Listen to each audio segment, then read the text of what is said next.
Hello students, I am teaching you future indefinite in translation.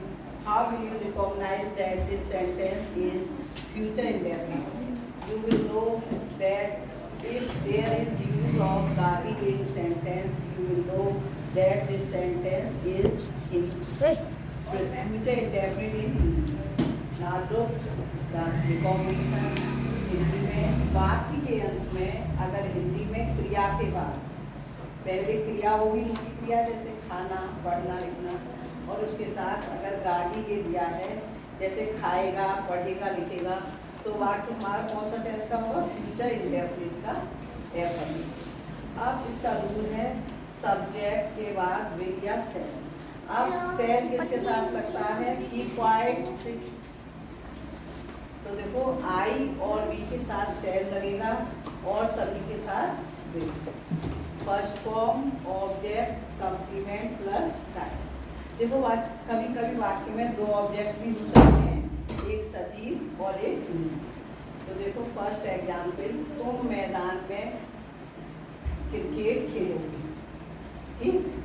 तो subject इसमें है तुम, मैदान में कंप्लीमेंट, क्रिकेट ऑब्जेक्ट और खेलना हो गया वर्ब। तो यू के साथ क्या आएगा? विल। तो you will play cricket in the field. अब नेक्स्ट एग्जाम्पल देखो, मैं तुम्हें कल कक्षा में अंग्रेजी पढ़ाऊंगा।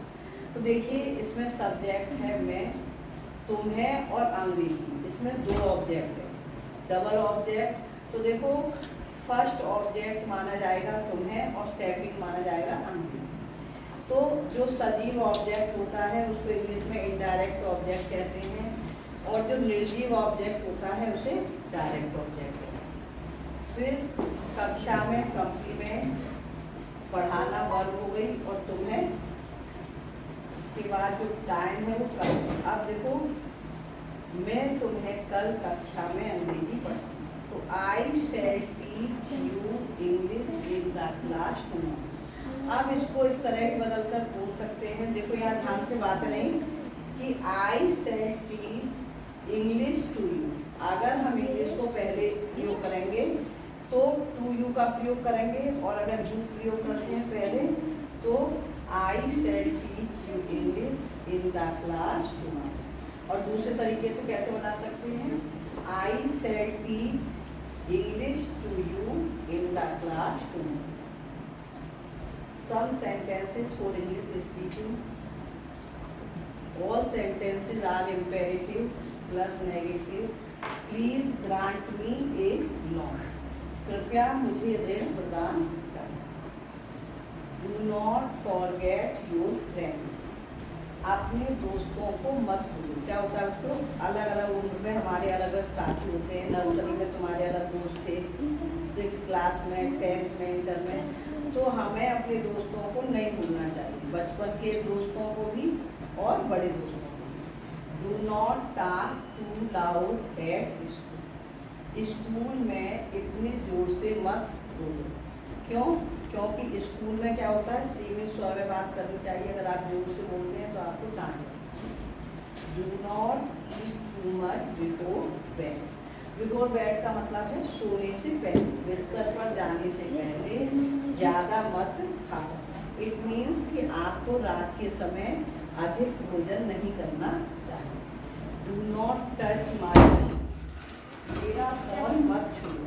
जैसे जैसे आप बड़े होते जाते हैं तो मम्मी पापा आपको फ़ोन का यूज कम करने को कहते हैं, छोटों को भी। तो इसलिए क्या बोलेंगे? Do not touch my phone. Now translate into English. आज हम अपना काम पूरा करेंगे। तो टुडे वी के साथ क्या आएगा? शैल।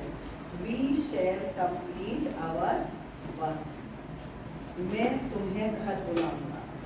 तो I shall call you at home. देखो अब इसी तरह कमला तुम्हें एक पुस्तक देगी।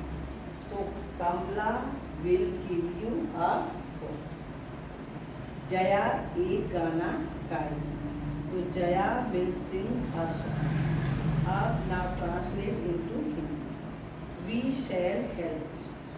तो हम आपकी सहायता करेंगे। या हम तुम्हारी सहायता करेंगे। दे विल रिंग द, वे घंटी बजाएंगे। आई शेल प्रिपेयर टी, मैं चाय बनाऊंगा।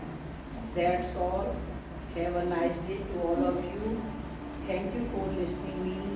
Please like and subscribe my channel. Okay. Okay.